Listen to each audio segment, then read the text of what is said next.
옛날보다 지금이 더 낫다고 하더라고요. 예. 계속 말씀드리면서 몇 살일까 또 생각하실까 봐서 말씀을 드리겠습니다. 55년생입니다. 그러니까 65세죠. 예, 그렇습니다. 저희 자매는 저보다 한 살 아래입니다. 한 10살 차이 나는 것 같죠?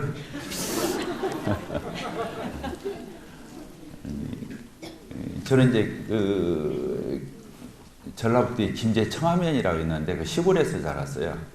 저희 집안이 다 미신 집안이고 유교에 불교에 또 저희 할머니가 무당 업을 안 해서 그랬지 무당이었어요. 그래서 동네 분들이 무슨 일이 있으면 다 저희 할머니한테 와서 날짜 잡고 또 뭘 물어보고 다 그랬었어요. 저 그 할머니 무릎 위에서 제가 컸기 때문에 그 참 큰 붓을 1년이면 몇 번씩을 했어요. 그 동네 무당은 다 오게 되고 이제 그런 환경에서 이제 제가 그 굳어는 날이면 제가 징이나 장구나 꽹과리를 동네 이장댁에 갔다가 또 이렇게 비치해 드리고 어렸을 때 그렇게 심부름을 하면서 제가 컸었는데 초등학교 그때는 국민학교 있죠. 국민학교 때 제가 이제 교회를 이렇게 크리스마스 이런 때 해서 상당히 다녔어요. 한 5, 6학년 이때 교회를 좀 출석을 했었어요. 그리고는 이제 또 다니다 말다 하다가 중학교 3학년 때 제가 축구를 상당히 좋아해가지고 그 동네에 교회하고 다른 동네 교회하고 축구 시합을 하는데 저를 부정선수로 오라고 그래가지고 가서 축구를 하게 되고 또 간식 먹으면서 목사님이 기도하고 이런 걸 보니까 신기하더라고요. 다시 조금 사춘기가 지나가는 그 시절이라 꼭 기도할 적에 예수님의 이름으로 기도합니다고 아멘 하는데 왜 예수님의 이름으로 기도합니다를 꼭 붙이느냐고 제가 물어보고 아멘이 무슨 뜻이냐고 또 물어보고 그렇게 질문을 했어요. 근데 그 목사님이 아주 친절하게 이제 그 축구하고 간식 먹을 때 그렇게 기도하고 저하고는 그런 대화를 해줘가지고 그 중학교 3학년 때부터 교회를 참 열심히 다녔어요. 그러니까 저희 집안이 그런 미신이 아주 쩌들은 집안이었기 때문에 저는 귀신이 분명히 있고 살아있다는 걸 너무 많이 저는 보고 자라서 천지를 창조하시는 하나님을 믿는데 섣불리 믿어서는 안 된다. 그런 인식을 가지고 있었어요. 그래서 제가 교회를 다니면서 중학교, 고등학교, 대학교 이렇게 하면서 저는 새벽 기도를 거의 안 빠졌어요. 그 학생 때도. 그때는 통행금지가 있었잖아요. 그래서 이제 그 시간 맞춰서 새벽 기도하고 또 철야 기도도 하고 그랬죠. 저희 집안에는 믿는 사람이 교회 다니는 사람이 아예 없었어요. 제가 제일 먼저 교회를 이렇게 다니게 되고 그렇게 했었습니다.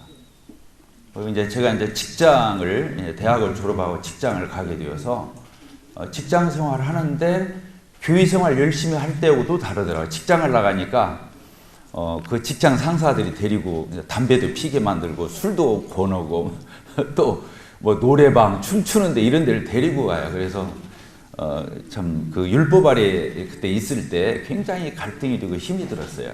그래서 하루는 직장 퇴근하고 집에를 그냥 못 가겠는 거예요. 그래서 제가 다니던 교회 그 예배당으로 갔어요. 밤 11시에. 그래서 이제 기도실에 혼자 들어가서 기도를 했죠. 하나님, 저는 가룟 유다입니까? 이렇게 하면서 기도를 했어요. 왜냐면 제가 유시잖아요. 유다가 생각이 나더라고요. 그래서 나는 이게 하나님 뜻대로 살고 싶은데 왜 이렇게 유혹에 약하고 넘어지고 이렇게 죄를 짓는지 너무 힘들었어요. 이제 그때까지 제가 이제 기성 이 장로 교단에 이렇게 교회 생활을 했는데 하나님 앞에서 얹고 내가 잘못한 것을 하나님 앞에 아뢰었어요. 회개라고 그러잖아요. 자기 잘못한 것을 손가락으로 꼽아가면서 옛날 그 메모한 것을 그 죄목을 다 놓고 하나님 앞에 그렇게 아뢰어야 죄가 없어지는 줄 알았어요. 그래서 그렇게 죄사함 받고 구원을 받아도 받고 내가 깜빡 잊어먹고 죄를 고백 안 하면 죄가 남아서 혹시 천국 못 갈까봐 이렇게 두려워했었거든요. 그런데 그날 저녁에 제가 27살 이렇게 되던 때였는데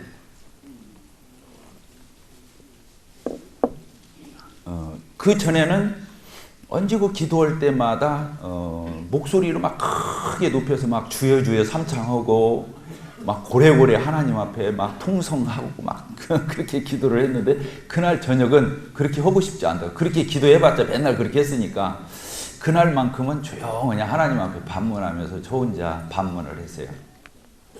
아까도 뭐 이렇게 말씀을 드린 것처럼 제가 이렇게 구제불능입니까? 왜 안 됩니까? 그러면서 하나님 앞에 질문하는데 하나님께서 그러시더라고요.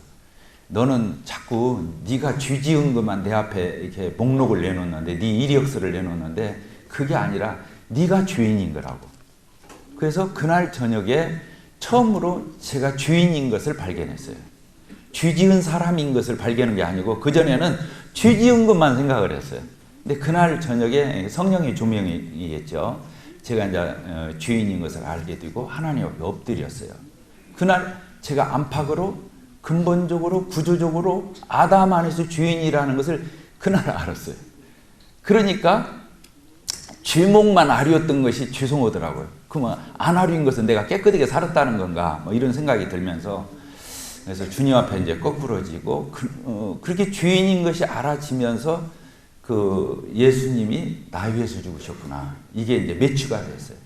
아, 예수님이 나 살려주려고 나를 구원하시기 위해서 예수님이 나 위해서 죽으셨구나. 온 세상 사람들, 인류를 위해서, 죄인들을 위해서 죽은 게 아니라 나를 위해서 예수님이 그렇게 고난받으시고 십자가에 피 흘려서 희생하시고 나를 살려주신 거구나. 예수님이 나 때문에 죽었고 내가 예수를 죽인 거구나. 그날 이렇게 주님을 영접을 했어요. 근데 저는 이제 그게 구원받는 뭐 영접이고 주님 만난 것인지를 모르고 이제 예수님 피만 생각하면 눈물이 나는 거예요. 그래서 이제 그 기성 교단에 있는 분들이 주로 말하듯이 은혜 받았다고 하잖아요. 보통 그분들은 18번째처럼 은혜 받은, 저는 은혜 받은 줄 알았어요. 십자가 예수님 피 생각하면 눈물 나는 은혜 받은 줄 알았어요. 이제 그리고 나서 성경이 이제 열리게 되고 시중에 이제 기독교 서점에 가서 누구고 이게 말이 잘 안 통해요. 교제가 이제 그날부터 잘 안 되는 거예요. 목사님 설교도 이제 안 들으는 거예요. 그래서 앞사람 뒤에서 신약 성경 조그마한 포켓용 놓고 저 혼자 성경 읽고 있지 목사님 설교는 안 들으는 거예요. 그러니까 이제 서점에 가서 책들을 이렇게 골라다가 제가 읽고 해서 책을 모아놨는데 나중에 제가 모임에 와서 이렇게 보게 되니까 우리 모임의 형제님들 책이 거의 100% 제 서재에 다 있더라고요. 그러니까 눈이 열리니까 서문 읽고 목차 보고 그래서 그 책을 골라오면 대부분 복음을 가진 그런 분들 책을 제가 갖다가 다 읽었어요. 맥킨토시 형제님 책자들, 에릭 사오 형제님 책자, 아이언사이드, 뭐 무디 뭐 이런 분들 책자가 다 저희 책자에 다 있었어요. 참 놀랍잖아요. 그러니까 하나님께서 일방적으로 만나주시고 구원받은 이후에도 그렇게 책자를 통해서 저를 이렇게 신실하게 하나님 인도하시고 그래서 이제 남원에 이렇게 갔었는데 남원에서 그 서국주 형제님 이렇게 일행을 이렇게 만나게 되어서 같이 모임 생활을 하는데 구원파 쪽에서 오신 구원파라고 해서 참 미안한데 이게 지목하면 안 되는데 어쨌든 거기에서 오신 형제님 일군으로 왔어요. 제가 그 전에 그 구원파 분들을 한 번 만난 적이 있어요. 한 10여 명하고 저하고 1대 11로 이렇게 한번 경로를 벌인 적이 있었는데 기성교회에서 복음을 그렇게 똑 떨어지게 많은 사람이 없었거든요. 근데 그분들이 그렇게 똑 떨어지더라고 말이. 그런데 표정이나 눈빛이나 언행이나 이 몸짓을 보니까 평안이 안 와요. 그래서 거기서 제가 그랬어요. 저는 예수님의 십자가의 보혈을 그리고 제가 하나님 앞에 주인 된 것을 저는 심장으로 이것을 주님이 알게 하셨는데 여러분들 내가 보니까 여러분들은 암기한 것 같다 그랬어요. 여러분들은 그런 인상을 암기해서 마치 어떤 생명이라고 느끼기보다는 브로크 있잖아. 옛날 벽돌 찍어내듯이 이게 세멘가루 붓고 툭툭 쳐가지고 이렇게 뽑아내면 벽돌이 탁탁 브로크가 나오면 쌓아놓잖아요. 당신들은 왜 이렇게 똑같이 규격이 같냐 그랬어요. 그래서 나는 당신들로 더 이상 교제하기 싫다. 그랬던 적이 한 번 있었어요. 그런데 이제 남원교회 있는데 이제 그 모임에 일꾼으로 오신 분이 이제 거기에서 오신 지 얼마 안 됐는데 일꾼으로 온 거예요.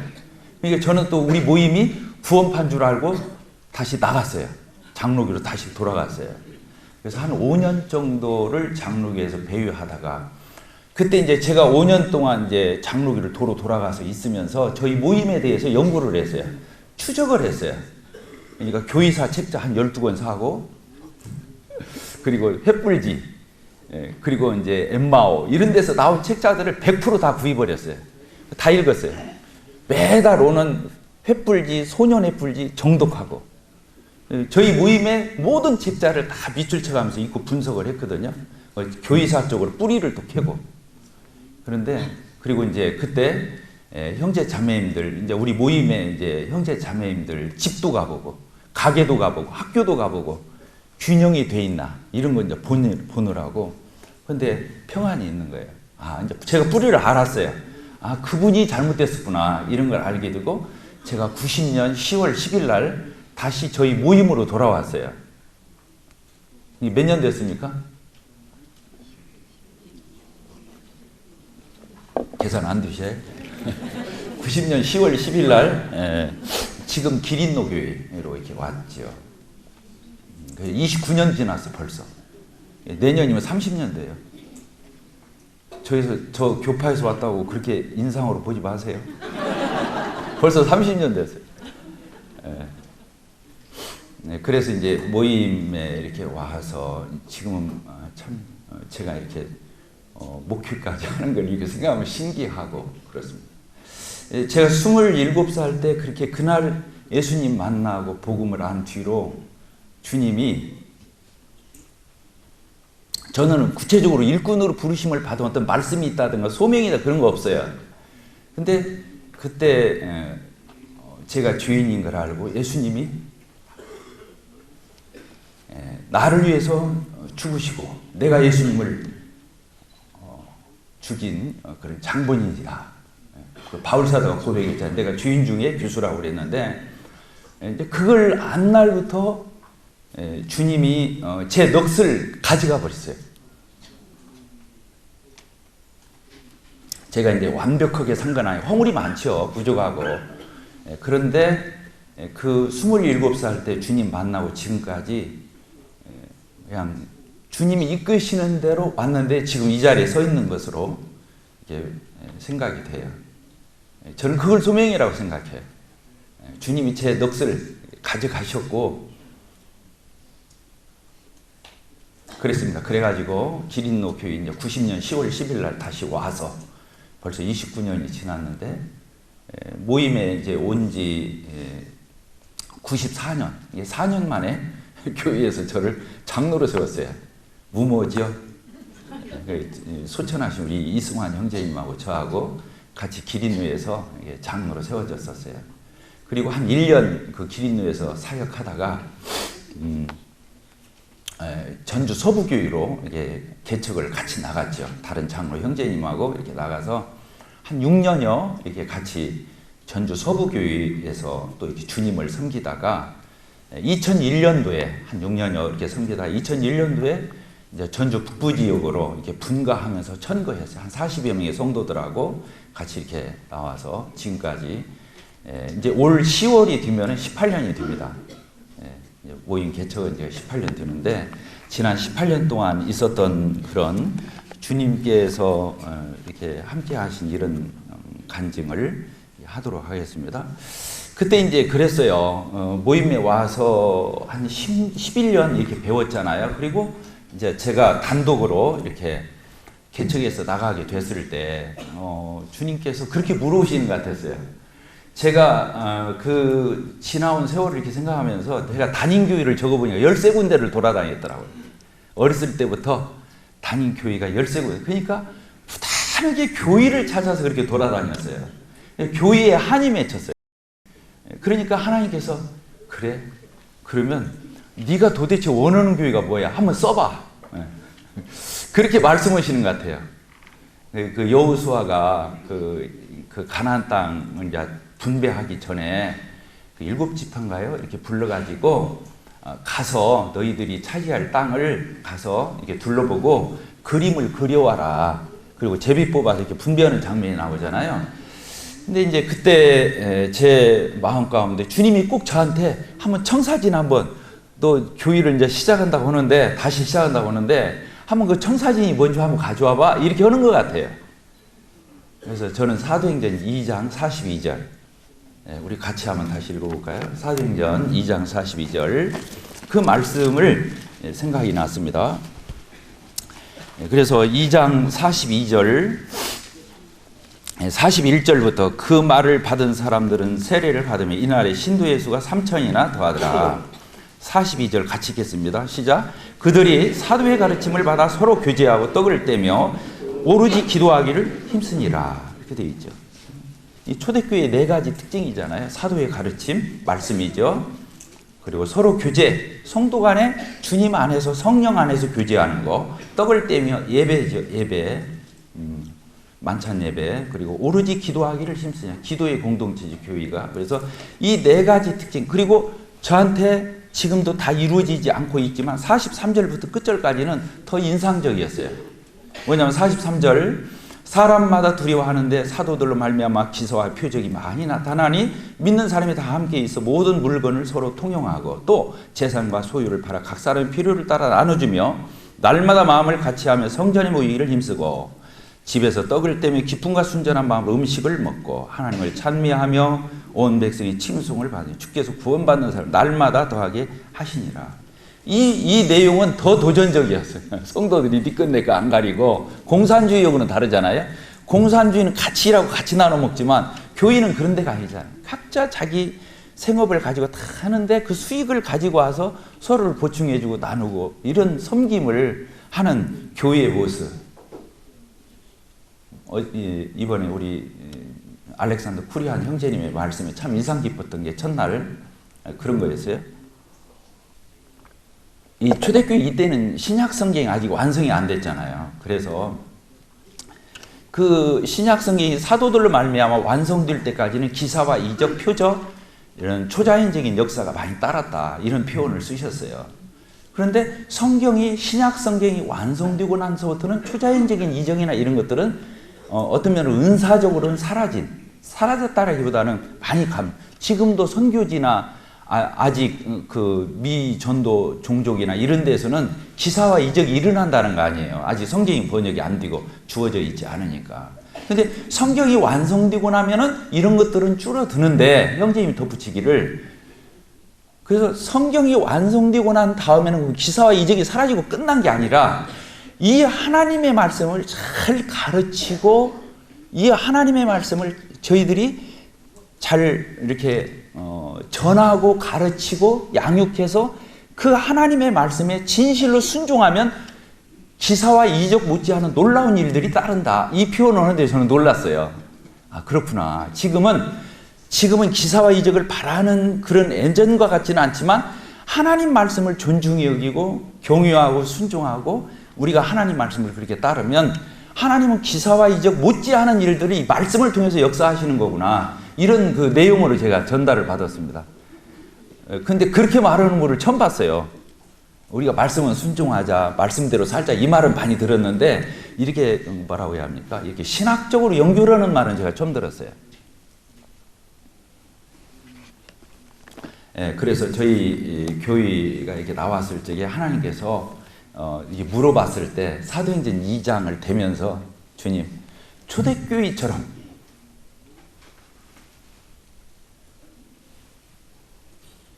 시대는 흘렀지만 그러나 이 시대에 전주에서 이런 교회가 있었으면 좋겠습니다. 이제 그런 기도를 하면서 표어를 만들어냈어요. 신약성경적인 아름다운 교회. 한번 따라서 해볼까요? 신약성경적인 아름다운 교회. 초대교회 예루살렘 교회지.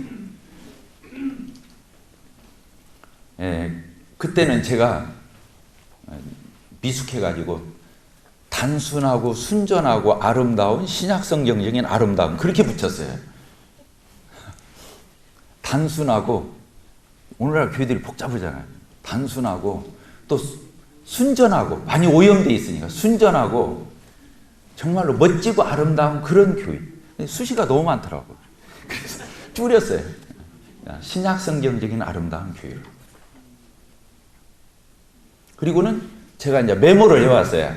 하나님, 제가 정말로 우리 모임 사랑하고 정말로 하나님의 말씀대로 순종하고 따르는 이 교회에 저를 이렇게 보내주셨는데 정말 그런 교회 이룰 수 있게 해주십시오. 그러면서 한번 적어봤어요. 구체적으로 21가지를 적었어요. 어떤 것을 구체적으로 해볼까? 21가지를 적어봤는데 이번에 제가 이제 오면서 여러분들 가지고 있는 핸드북에 14가지입니까? 여기 써 있을 거예요.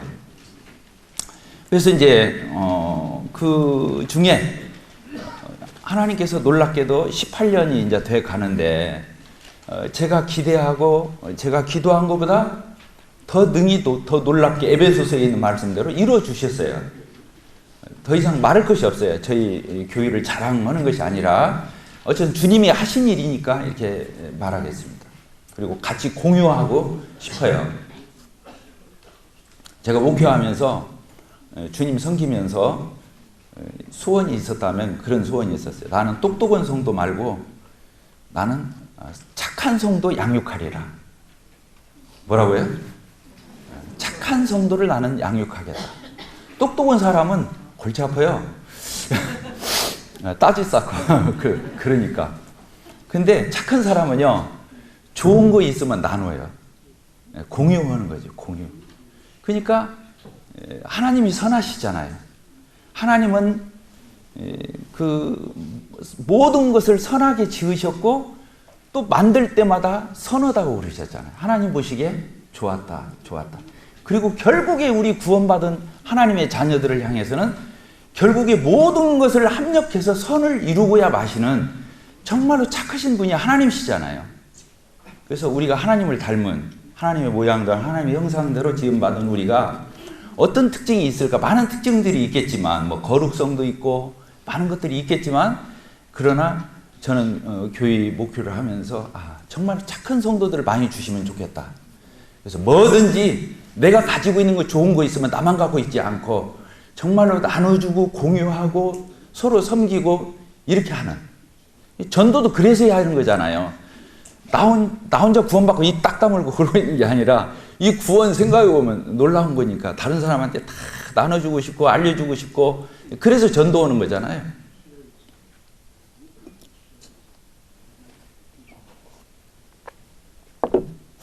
그래서 21가지를 이렇게 적어봤는데요. 한 가지만 못했어요. 뭔만 못했냐면은 연보 중원이 돌리는 것만 지금 반영을 못했어요. 다른 데서 외국 나가보니까 일본이나 미국이나 동남아도 가보니까 다 연보 주머니를 돌리고 있더라고요. 이게 예배구나. 연보까지 저 함에다 놓고 그냥 잊어먹고 두르는 게 아니라 하나님의 떡과 잔을 이렇게 떼면서 감사하고 찬양하고 다 하나님 앞에 모든 걸 돌려드리는데 빈손 들고 안 오고 물질도 하나님 앞에 이렇게 드리는 게 예배가 드린다는 뜻이잖아요. 모든 건 다 우리가 받았고 맨날 달라고 하는 게 일이잖아요. 예배만큼만 드리는 거잖아요, 우리가. 그래서 그 연보 주머니 돌리는 것도 생각을 했어요. 근데 제가 마음이 약해가지고 아직도 시험 들는 사람이 있을까 봐가지고 아직 못 돌리고 그냥 함만 저 뒤에서 떡과잔이 돌고 나면 그 함을 갖다 여기다 놓고 감사하고 기도하고 마치거든요. 저희 지금 예배를. 근데 그렇게 했는데도 연보가 3분의 1이 들더라고요. 형제님들 아시겠죠? 그러니까 이 의식의 문제더라고요. 그냥 두르면서 그냥 저 한쪽 구석에 있는 연보함에다 삐쭉 넣고 두르는 게 아니고 그 연보함에서 그 함 갖다가 이게 얹어놓고 정말로 간절하게 감사 기도를 했는데 연보 액수가 3분의 1이 드는 거예요. 돌리면 어떻게 될지 모르겠어요.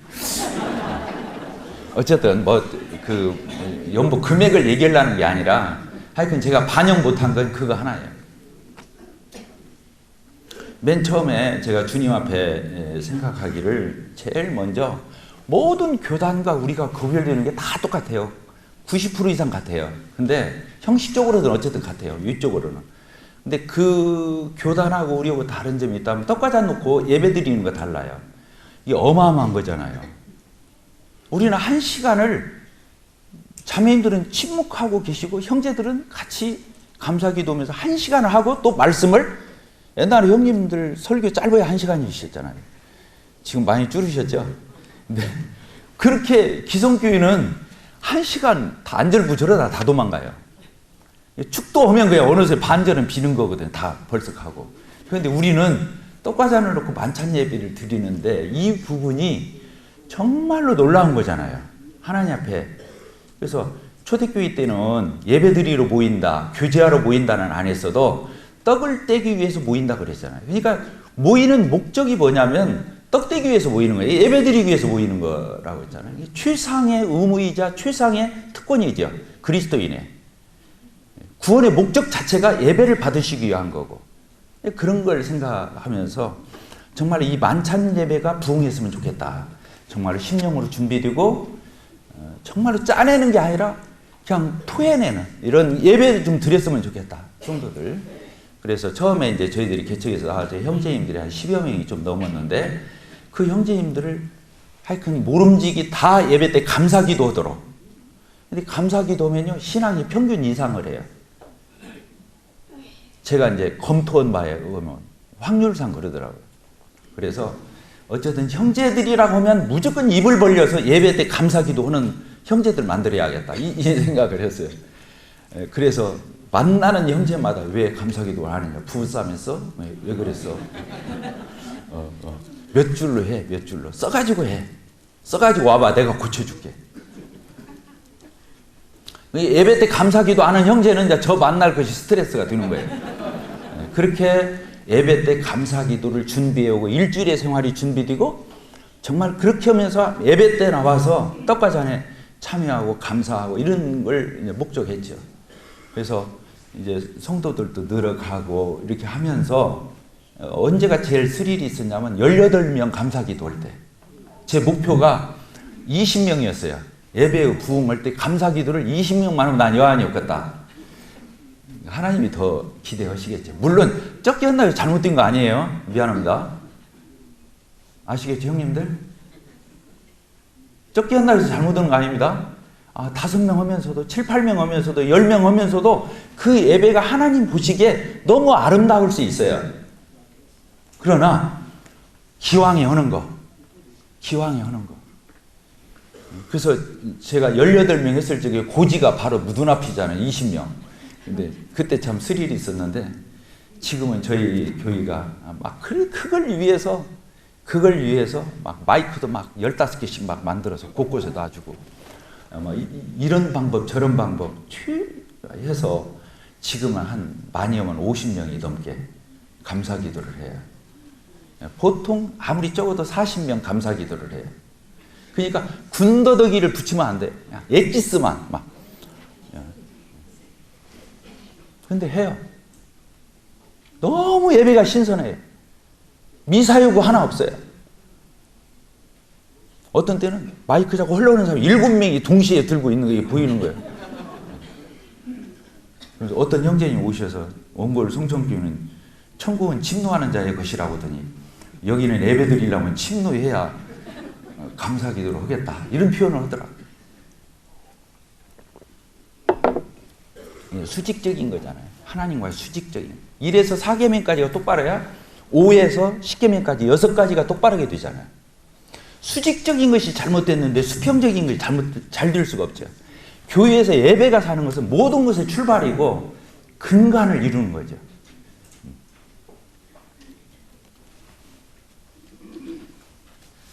그래서 이렇게 예배에 대해서 참 주님께서 이렇게 함께 하셔서 이렇게 주님이 은혜를 이렇게 베풀어 주셨습니다.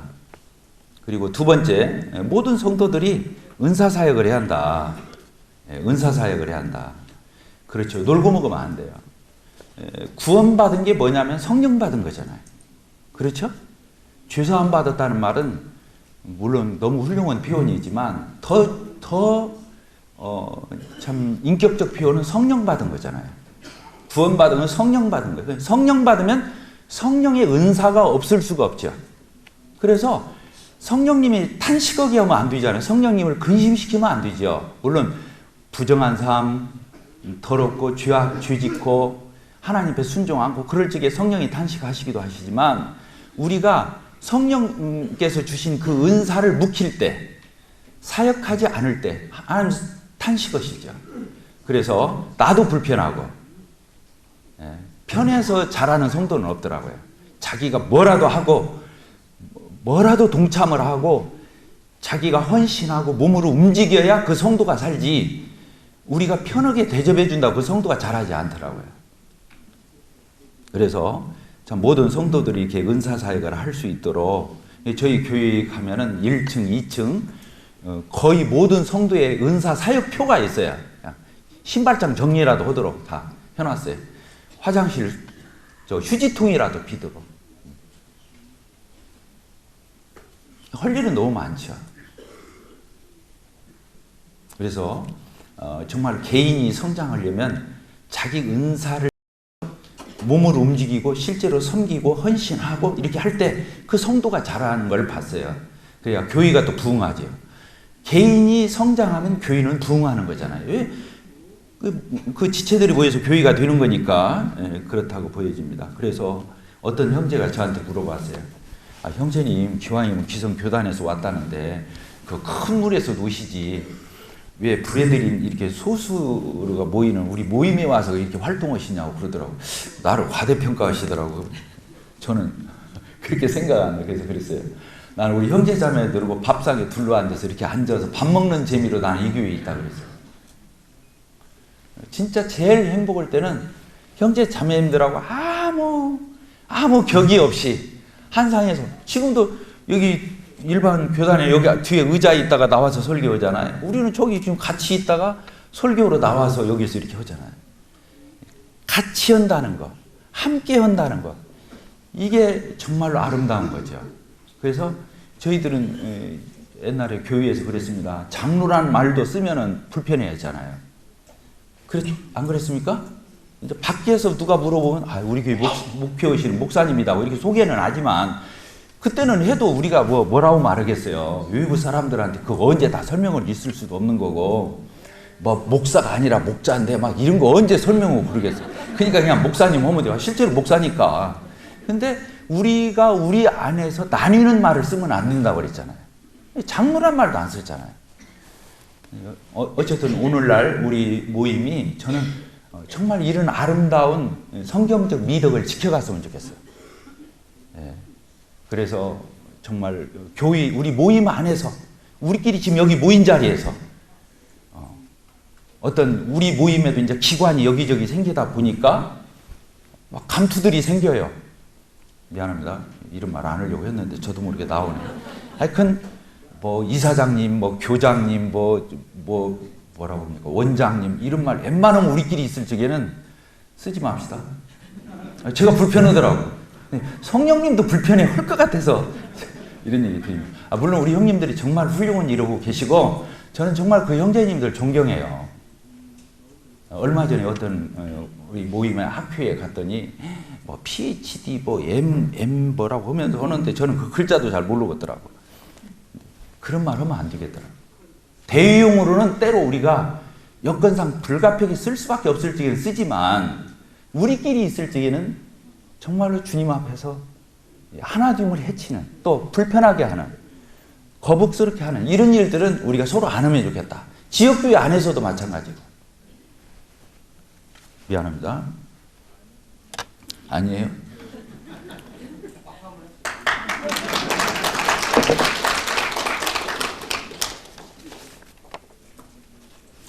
그리고 이제 교회 안에서도 사회적으로 유력한 분들이 있죠. 내놓을 만한, 명함 내밀 만한 분들이 사회적으로 있을 수 있어요. 근데 교회 와서는 내밀으면 안 되잖아요. 아멘. 그래서 교회 모임에 와가지고는 물론 그런 형님들이 있음으로써 많은 도움도 되고 또 사회적으로 그런 훌륭한 사업을 하면서 주님 위해서 그 헌신하고 하는 거 보면 저는 정말로 그런 형님들 훌륭하다고 봐요. 돈 있다고 헌신하는 게 아니거든요. 왜 부자가 되겠어요? 헌신하면 부자가 되겠어요? 그만큼 아끼니까 써놓는 거지. 근데 그 안 아끼고 하는 걸 보면 저는 정말로 놀래요. 훌륭하다. 전 진짜 마음으로도 존경해요. 근데 교회 와서는 그런 태를 내면 안 돼요. 우리도 그런 사람 알아주면 안 돼요. 일부러 정죄하고 일부러 터부시해도 안 되지만 그런 분들을 조금이라도 우대한다든가 조금이라도 어떻게 하는 것은 안 돼요. 저는 그렇게 믿습니다. 그래서 우리가 이런 것들을 잘 주님 앞에서 아름답게 지켜갔으면 좋겠다 생각을 합니다. 저희 지역교회 안에서도 그거 서운해 할 수 있어요. 저 서운해 하는지도 알아요. 그래도 절대로 그건 인정 않습니다. 그 형님이 5만 원짜리 사면 저는 만 원짜리라도 꼭 사줘요. 자, 세 번째 제가 이제 주님 앞에서 소원했던 게 복수목회예요. 복수목회.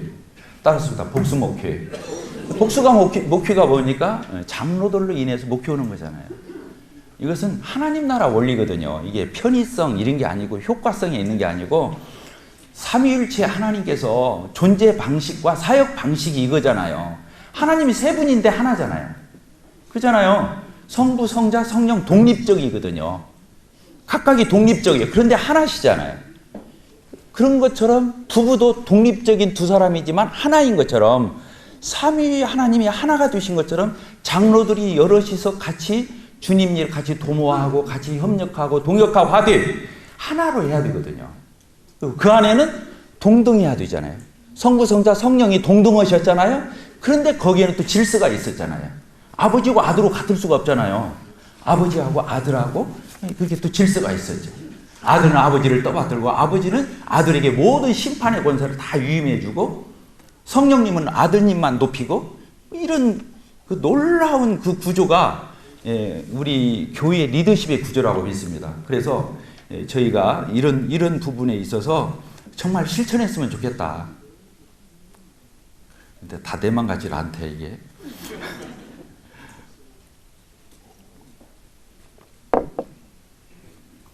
그래서 저희 교회에 저는 목 빠지게 기다렸어요. 부지런히 양육하고 훈련하고 정말 동역할 형제가 나타나기를 그렇게 기다렸어요. 그래서 그때그때 세웠어요. 성령께서 지목한다고 생각했으면 세웠어요. 양심의 거리낌 없이. 감사하게도 지금까지 제가 모임 섬기면서 누구를 견제하거나 눈총을 주거나 시샘을 하거나 저는 그런 적은 없어요. 어쨌든 참 훌륭한 형제들이 나와서 같이 주님 섬겼으면 하는 거였어요. 그래서 처음에 저 혼자 하다가 셋이 하다가 한 번 소천해서 둘이 하다가 다시 또 한 번 세워서 셋이 하다가 두 번 더 세워 5명이 하다가 작년에 두 분이 이렇게 사임을 하게 돼가지고 지금 3명이서 그래서 아까 세 부부가 나와서 같이 인사를 드렸습니다. 그래서 어쨌든 알렉산더 스트라코 형제님의 교회 인도자들 책자 있잖아요. 성경이 말한 장로지. 이건 정말 너무 훌륭한 책자다. 참고를 했습니다. 그리고 리더십을 양보하지 않았어요. 장로들도 성경에 자격 기준이 써 있잖아요. 15가지. 집사도 한 10여 가지가 써 있잖아요. 그 기준에 우리 충실해야 해요. 완벽한 사람을 찾아낼 수는 없지만 그래도 책망할 것이 없는 사람은 찾아내야 하잖아요. 그리고 본이 되는 사람을 찾아내야 하잖아요. 왜 양들이 배우는 것만 가지고 따라오는 건 아니거든요. 본을 받고 따라오는 게 더 크기 때문에. 그래서 이 리더십을 양보하지 않았습니다. 저희 교회 여기까지 오면서 장로나 집사들 가지고 누가 와서 막 불면 소리로 컴플레인하고 이렇게 불만을 하는 것을 제가 못 봤어요. 그러니까 특별히 헌신 부분에 있어서 더 그렇게 했어요. 장로 형제님들, 집사 형제님들이 정말로 앞장서서 주님 섬기시고 헌신하니까 모두가 단시 헌신하는 걸 봤어요. 그래서 가볍게 예배당도 짓고 체육관도 짓고 그냥 그 다 할 수 있었어요. 그래서 리더십을 양보하지 않았다고 하는 거. 5번째, 그 다음에 소그룹 성경 공부를 통해서 성도들을 양육했습니다. 제가 이제 모임을 이렇게 새로 개척해서 하게 되면서 제일 마음에 뒀던 게 이거였어요. 정말로 성도들을 죽기 살기로 가르쳐야겠다. 왜냐하면 성도들이 나빠서가 아니라 몰라서 무지한 일을 한다는 거예요. 몰라서. 그러니까 죽으나 사나 가르쳐서 영적 계몽을 통해서 창피하지도 않도록. 자기가 창피한 일을 해놓고도 창피한지를 몰라요. 왜 그러냐면 못 배워서 그런 거예요. 그러니까 가르쳐줘야 돼요. 그럼 못 오면 못 온 대로 염치라도 없어야 하는 거예요. 이런 부분을 생각하면서 소그룹 성경 공부를 하게 됐는데, 어제도 우리가 소그룹 성경 공부의 어떤 그런 소그룹이죠. 소그룹에 대해서 배웠는데, 이게 우리 정인태 형제님 참 교제를 너무 잘하는데 저희 형은 성격이 좀 다르더라고요. 거기는 어떤 그 가정교회 형식의 구역과 같은 어떤 그런 형태로 움직이는 걸 제가 느꼈는데, 저희는 그렇게 않고 제가 또 안 받아들인 거 하나가 구역제도였었어요. 왜 그러냐면 사사롭게 어울릴까 봐서. 뭐라고요? 335 그렇게 어울릴까 봐서 제가 안 받아들인 제도가 그 유익을 것 같은데도 못 받아들인 게 그거였어요. 그래서 뭘로 돌렸냐면 소그룹으로 돌렸어요. 3, 3, 5 많으면 10명, 20명 이렇게 해서 공부하고 흩어지도록 다시 헤쳐모여 하도록 계속 그렇게 18년을 가르쳤어요. 주님이 축복하셔서 성도들이 참 많은 것들을 배우게 되고, 또 얹고 가르칠 때마다 강조했던 것이 배우는 목적이 뭐냐. 배우는 목적이 뭡니까? 오늘도 우리가 배우러 왔잖아요. 여기 3박 4일. 배우는 목적은 배운 대로 살려고 하는 거잖아요. 따라서보다 배운 대로 살려고 하는 것이다. 그렇죠. 배워놓고 그대로 안 살면, 순종 안 하면 아무 의미가 없잖아요. 그건 아직 모르는 거죠. 배운 게 아니죠. 진짜 배웠다면 그냥 알고 있는 상태로 있을 수가, 왜? 불편해서 못 있는 거잖아요. 그건 자기 누가 뭐라고 해서가 아니라 내가 배워놓고 그렇게 못 살면 불편하잖아요. 내 스스로가 편치를 못하고. 그러니까 배운 대로 실행을 해야 돼요. 못 오면 휴게해야죠. 자백하면 돼요. 근데 합리화하고 핑계대고 막 눈두장주는 형식적으로 하고 이렇게 하면 이제 안 되는 거죠. 위식이죠. 이런 것들을 이렇게 생각하면서 이제 저희가 그 호세아서 이렇게 보게 되면 내 백성이 무지해서 지식이 없어서 망한다 그러잖아요. 어저께도 형제님 잠언 말씀을 얘기하셨죠. 백성들이 뭐가 없으면, 묵시가 없으면 방자히 행한다 그러잖아요. 그렇죠. 버릇없이 할 수밖에 없죠. 비전이라고 할 수도 있고, 말씀이라고 할 수 있고, 계시라고도 할 수 있고, 묵시라고도 할 수 있고, 할 수 있는 거죠. 모르니까 그런 거라는 거예요. 모르면 비전을 가질 수도 없죠. 모르는데 자기 수준에서 생각하는 거니까. 이런 부분을 이렇게 생각하면서 저는 정말 전도출판사 그리고 엠마오 정말로 나는 너무 고마워요. 이 사역에 대해서 너무 고마워요. 저희 교회에 이 소그룹을 지금도 저희 교회에서 하는 소그룹이 한 20, 30개는 될 겁니다. 수도 없이 학생부에서도 몇 군데서 하고 청년부에서도 몇 군데 하고 기혼 자매들, 기혼들 여기저기서 소그룹을 많이 해요.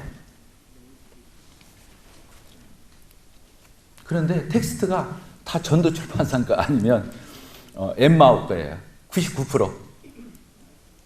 근데 정말 저는 우리 형제님들에게 앞선 선진 형제님들에게 너무 감사해요. 맥도날드 형제님, 또 진깁슨 형제님, 또 그 전도출판사에 있는 그 우리 형제님들의 책자가 다 100페이지 이쪽 저쪽. 누구라도 읽을 수 있게 단순 명료하고 쉽고.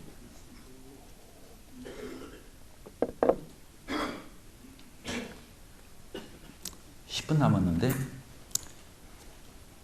다음에 한번 저를 더 불러주셔야 소화가 돼요. 그래서 소그룹을 통해서 그렇습니다.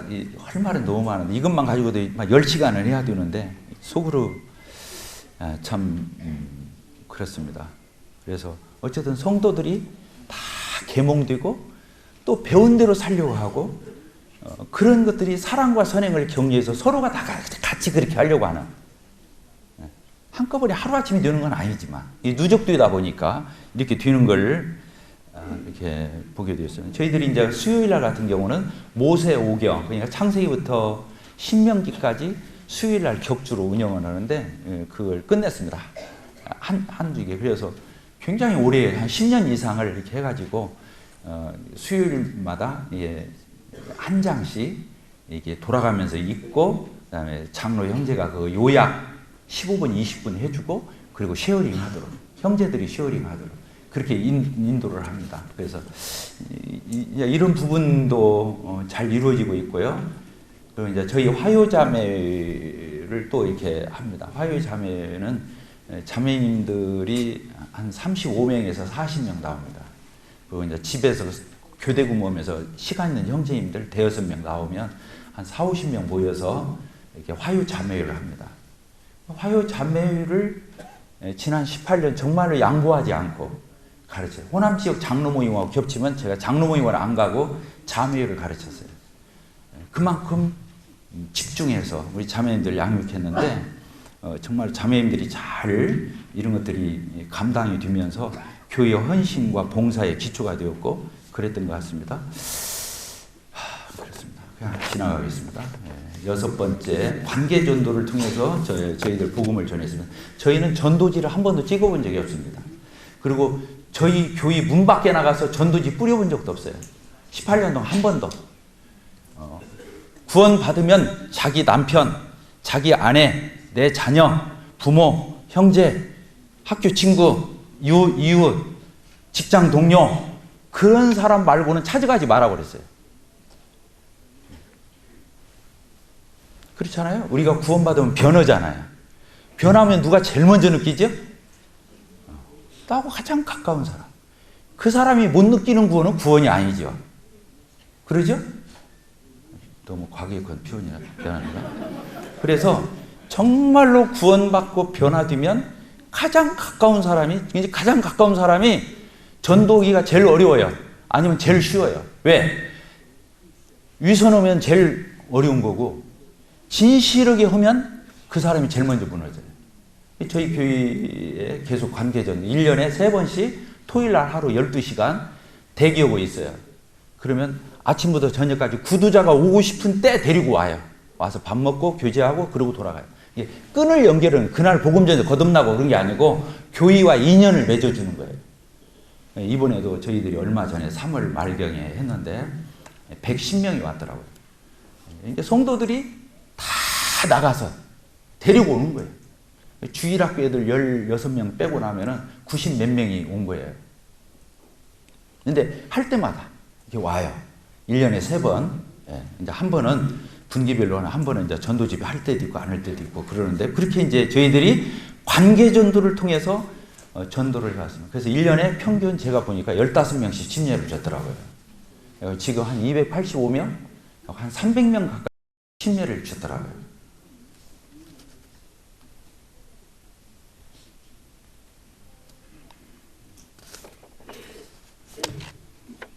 그리고 모임의 역사성과 정체성을 성도들에게 심어주고자 노력했습니다. 우리는 그냥 구원받고 나면 그것부터 물어보잖아요. 나가서 전도하면 어느 교회 다니냐, 교단이 어디냐, 목사님 어느 신학이냐. 이게 그냥 18번이잖아요.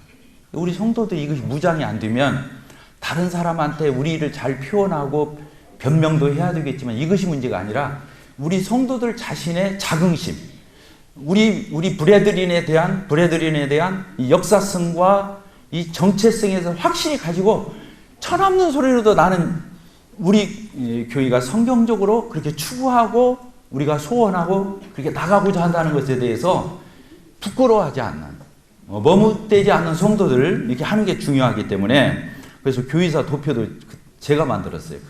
이게 세 군데로 갈라지는 거 있죠? 보셨어요?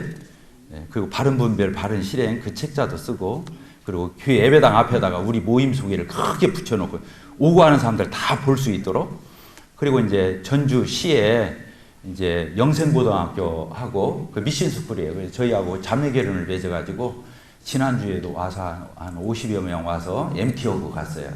거기 선생들, 거기 교목이 뉴질랜드에서 우리 모임을 다녔대요. 3년을. 우리 모임을 잘 알아요. 그래서 학생들이 처음에 왔을 때 한 100여 명 가까이 왔는데 집에 가가지고 우리 교회 저들 1시간 소개하라고 해서 1시간 소개했더니 영생고가 난리가 나버렸대요. 2단인데 가서 우리 애들 MT였다고. 근데 그분이 다 변명하고 마무리하고 그리고 이제 저희 계속 와요. 근데 교회 이름을 좀 바꿔달라고 그러더라고요. 왜냐하면 그 이완계통에 어떤 구원파 교회가 있어가지고 홈페이지도 같이 뜨고 그 뭡니까 인터넷 조회하면 같이 떠버려 꼭. 그러니까 그분이 거기 때문에 오해를 더 받았다고.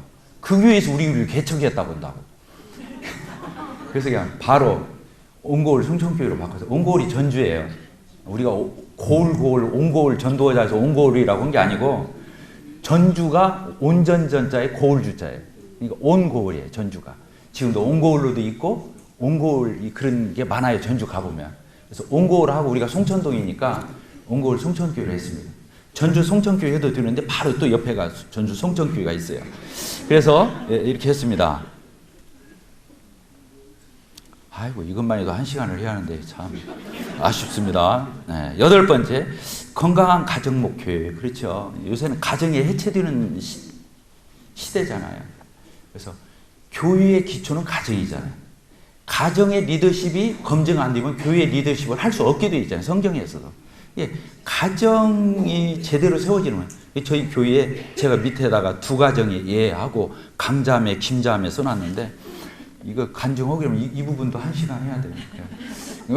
이 자매님들이 A+예요. 모든 집회, 모든 봉사에 다 같이 해요. 근데 남편이 주님 밖으로 가가지고 안 돌아와요. 그리고 아들도 이미 주님 밖으로 나가고 안 돌아와요. 근데 교회 봉사는 최고예요. 그래서 제가 2분 자매가 그래요. 그래서 두 분 자매님 불러놓고 얘기했어요. 2분은 내 목표 연구 대상이라고. 어떻게 그렇게 교회는 잘하는데 가정은 그러고 있냐고. 자매님들이 그것이 해결될 때까지는 교회 그렇게 하지 말아라고. 그래서 가정으로 돌려보냈어요.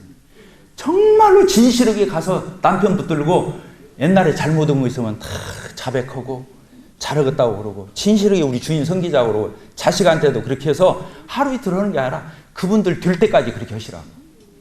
그리고 교회 와서 봉사하시라고.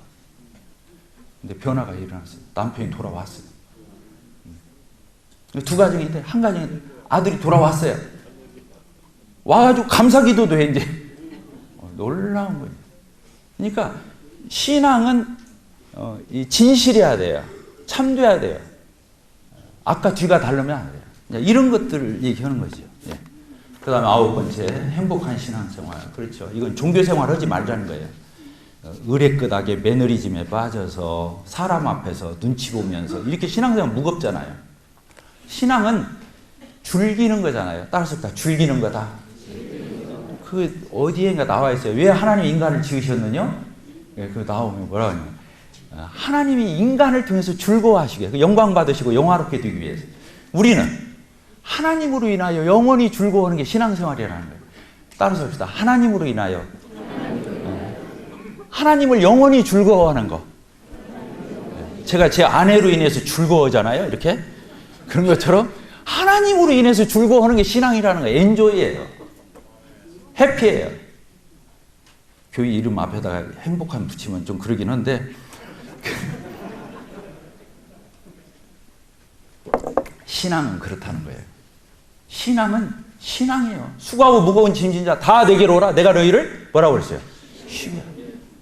내 멍에를 내게 와서 내 멍에를 메고 내게 와서 배우라. 내 멍에는 뭐라고 그랬어요? 쉽고 내 짐은 근데 왜 무겁고 왜 힘들어요? 문제가 생긴 거죠. 그건 문제가 생긴 거죠. 신앙은 그런 게 아니잖아요. 그래서 너무 주님이 좋으니까 순교할 수 있는 순교도 오는 거잖아요. 자, 그 다음에 10번째 성도들의 교제. 이게 이제 참 복잡한 문제인데 성도들끼리 우리 모임이 형제사랑이잖아요. 그런데 형제사랑인데 이게 사사롭게 친하면 안 돼요. 육신적으로 친하면 안 돼요. 세속적으로 친하면 안 돼요. 교회가 인맥 관리하는 데가 아니에요. 교회는 주님으로 인해서 맺어지는 데. 성령 안에서 규제. 좀 싱거워도 상관없어요. 누구하고라도 가까워야 돼요. 누구하고라도 가까워야 돼요. 그래야 누구라도 와서 낄 수가 있어요. 그 교회에. 누구라도 와서 낄 수 있는 교회. 그런 부분을 경계했습니다. 그래서 편만한 교제. 편만한 교제. 11번째, 교회 안에서 성도들, 구도자들 간의 접대 문화. 접대 문화. 예. 그렇죠. 어저께도 분위기가 중요하다고 그랬는데 훈집이 중요하죠. 접대하면 훈짐이 생겨요. 따라서 접대하면 훈짐이 생긴다. 맨입으로 하려니까 안 되는 거예요. 특별히 하려고 하니까 안 되는 거예요. 생활화가 돼야 돼요. 생활화가 돼야 돼요. 돈을 왜 벌어요? 접대하려고 버는 거잖아요. 구도자가 됐든 성도가 됐든 그렇게 하면 그 교회에 사람이 안 올 수가 없죠. 안 끼울 수가 없어요. 그러면 이제 그 다음에 복음 전하는 거잖아요. 마음이 열리면 복음 전하는 거예요. 말씀 전하는 거잖아요. 그런 부분입니다. 12번째 기도하는 공동체. 저희가 지금 이쪽 예배당 짓고 이사 와서 10여 년 이게 기도 새벽 기도를 하고 있습니다. 한 30여 명 이렇게 나와서 하고 있습니다. 그 집회 참석에 열심히 하죠. 집회 참석 오직 우리는 교회라고 않고 모임이라고 했었어요. 집회 참석을 잘하니까 우리는 모임이라고 그런 거예요. 뭘로 맞는지는 모르겠어요. 그런 것 같아요.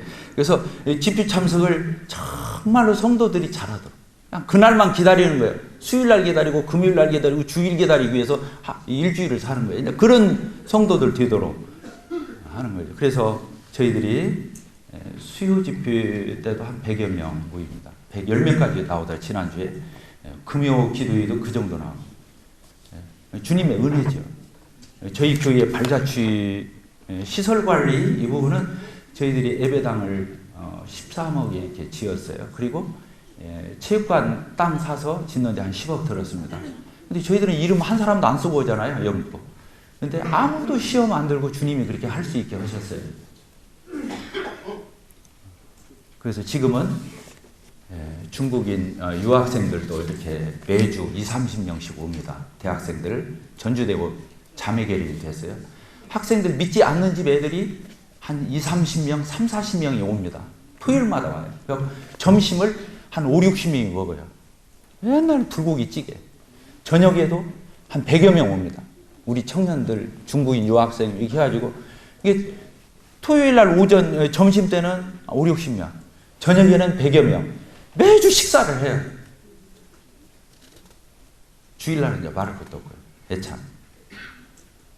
주님의 은혜로 여기까지 왔습니다. 자랑이 돼서 미안합니다.